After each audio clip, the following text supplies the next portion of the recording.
We here in Manitoba are currently in the third wave of the COVID pandemic, and the province has announced restrictions and closures to help bring down infection rates. One of the restrictions that the province put in place was a stop on in-person dining in restaurants. Restaurants are once again needing to pivot to curbside pickup and delivery as a way of keeping their business afloat during these latest restrictions. Here to tell us more about the restrictions and how these restrictions are affecting restaurants is Fusion Grill restaurant owner and operator Scot McTaggart. Scott, great to have you in again. Where is he? Where? Hey, Chris. Okay, so the last time we talked, the province had actually announced that restaurants could open at 25% capacity. It was just before Valentine's Day weekend. Now you are back to curbside delivery model. I'm going to start you out with a real softball question. Sure. How do you feel about that? Well, Chris, there's only one thing worse than being closed in the dining room. Do you know what that is? Nope. Being open. Yes, that's right. So really, what happens is when we reopened at 25% capacity, that was one thing. The capacity did go up to 50%. The thing that really was challenging to deal with was the household restriction.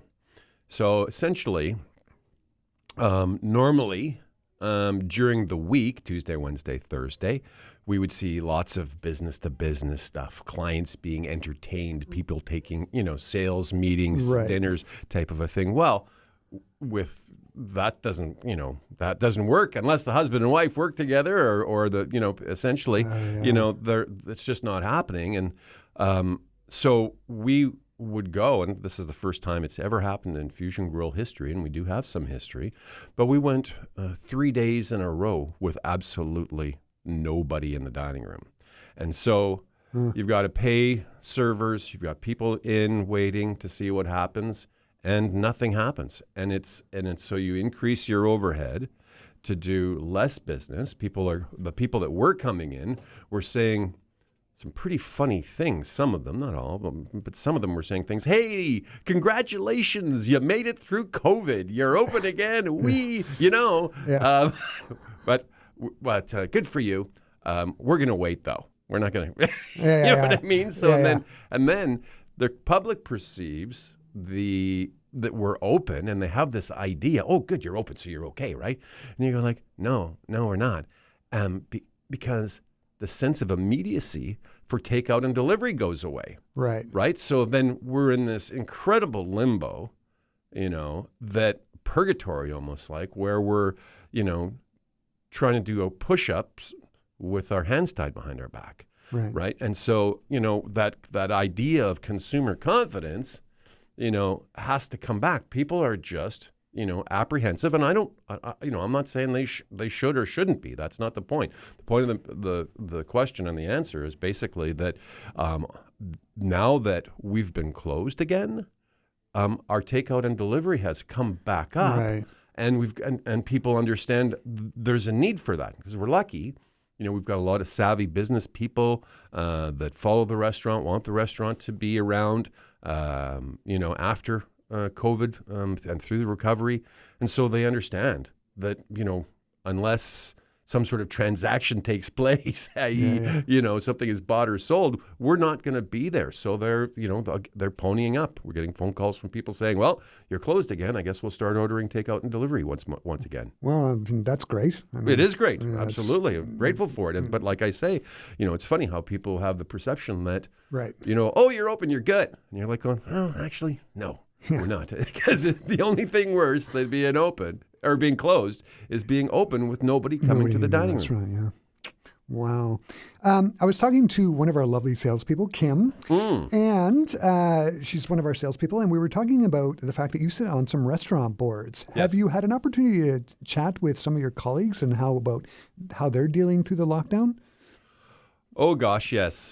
Just yesterday, as a matter of fact, talking to some colleagues in the GTA, the Greater Toronto area, and every time I start thinking about how tough things are for me, I think about some of my other colleagues and some of the challenges that they have with landlords not really coming to the table to help out, or Really? it's a struggle. I mean, it's really a great testament to some very resilient people in our industry. We have I don't know what it is. But we attract gritty. And maybe it's an entrepreneur thing, right? I mean, but essentially, there's been some terrible challenges out there. I've seen, a colleague in Regina. He and his wife have a couple of restaurants. He's an ex-professional rugby player, and he's having to do his mortgage on the building that he owns, that his restaurant is in. He owns about 60% of it, so he's redoing the term and whatnot. And they, the bank wants him to put his house up, any collateral, all that stuff that he thought he was, decades past, right. And now and give him a 1-year term with that, right? And he's, I'm talking on the phone to this very articulate and very strong, very good operator. And I can hear him choking, on the phone. Yeah. You know what I mean? And as we're discussing things. And I mean, you just go like, wow. I mean, it's these are people's livelihoods, their dreams, and it's a tough thing. And I'm in a lucky position.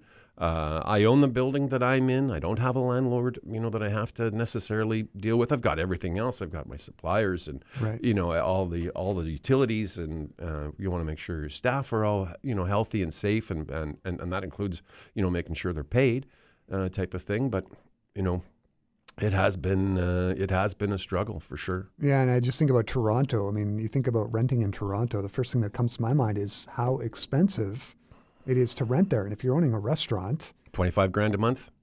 Yeah. Right. It's amazing. Yeah. So, I mean, mind-boggling. On the bright side, at least you own your business. You own the building. Yes, I do fortunately own the building. I mean, there's all the things that are, involved with that, upkeep and maintenance, and things break and stuff like that. And it's got to be attended to. But ultimately, I'm very fortunate, in that regard. And then I'm very fortunate as well to work with some professionals, i.e., most of the people at the restaurant, whether they're in the kitchen or the front of the house, are there because they want to be in the industry. Right. Most of the, so I'm very lucky in that regard that, chef's not unwilling, to put her beautiful, delicious food into a takeout container, to be delivered, right. By me. She's fantastic. She's an awesome chef, and she has a great attitude too. That actually sort of leads nicely into the next question. This is something I've always been fascinated about. So you were 25% capacity, and then you had to flip back to delivery and curbside. How do you make that happen? Like, are you using businesses like Skip the Dishes to help with deliveries? Like, how is that process working? Well, again, Skip the Dishes takes a lot of heat, and if you ask them, they'll, some of the people there, they'll tell you that it's justified. They're owning it, but they're changing, and they're doing a lot of things to really improve the relationship with the restaurants and the delivery service that they provide. All that being said, we have a bit of a hybrid model. Last year, when the first closure came in March, right, I called Skip the Dishes. We were already with Skip the Dishes at that point. I was already in the throes of trying to figure out how to make it work, because third-party delivery in the United States is up almost 70% of dining occasions. So you're going like, this is not going away. How do we make it work, right? So we were in that process when the dining room closed down, and I went, okay. I called contact at Skip the Dishes and said, I need a job. And they're like, yeah. And I go, yeah, I want to be a Skip driver. I'm going to be a Skip driver for you. Okay. The only caveat is I am the exclusive driver for Fusion Grill. I won't deliver for anybody else but Fusion Grill. Guy says, okay, I'm going to have to ask somebody about that. 20 minutes later, it was approved by whoever it was that approved it on the condition that I would share the analytics. And basically what that means is all the information that they gather from the customers and the process, because nobody else had done that in Canada. There was no other situation like that. And I thought, well, if my data helps other small independent restaurateurs across Canada to do this, then fantastic. Two things happen most significantly as a result. Number one, I have a very strong appreciation for skip drivers for sure, but let's be clear. A skip driver is not as invested in the quality of the delivery experience, the dining at home experience, as the owner of the restaurant, right? So that is for sure. We take a lot of care into that whole delivery process, right? The other thing is that with that sort of expense not on Skip's shoulders, the business, able to negotiate a much lower rate than some of the 30% that people hear out there and that type of thing, so that it's feasible from a financial standpoint as well. And I mean, when it's really rewarding to a tremendous degree, because of course being closed down is stressful and difficult, but having something to do can be quite cathartic. Getting out and driving around and where the heck is Timbuktu? I had no idea. There's some beautiful parts of the city that you get to see. And it's so I guess you were using Skip just to sort of, you're using their platform, right? People are more likely to go there to order food than they are. Skip is an aggregator, and people are loyal to Skip, right? So. Essentially, they'll open their Skip apps on their phones, and then they'll search for a restaurant through it. So if you're not on it, right, you don't get to be part of that Rolodex of that option, right? Yeah.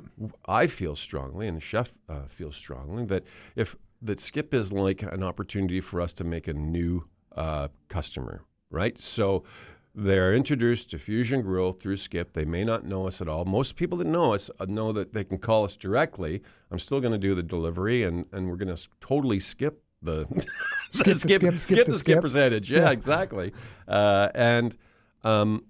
Essentially, it becomes an advertising vehicle. So the fee that you pay is a cost to procure a new customer. We do everything we can to make sure the quality of that dining at home experience is really good. That's temperature of the food, the delivery, timeliness, the presentation, the whole thing.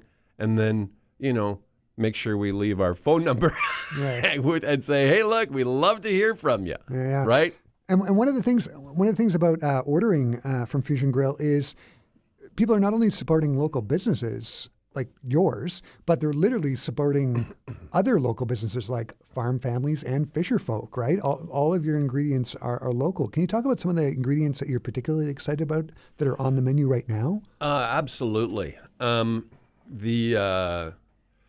Oh gosh, where to start? I mean, it's true. You're not just feeding the ones you love.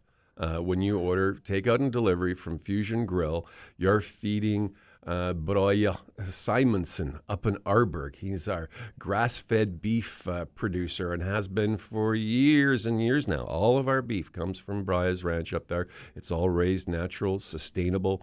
I've learned so much from him about the effect of food on our bodies, essential fatty acids, all kinds of boring stuff.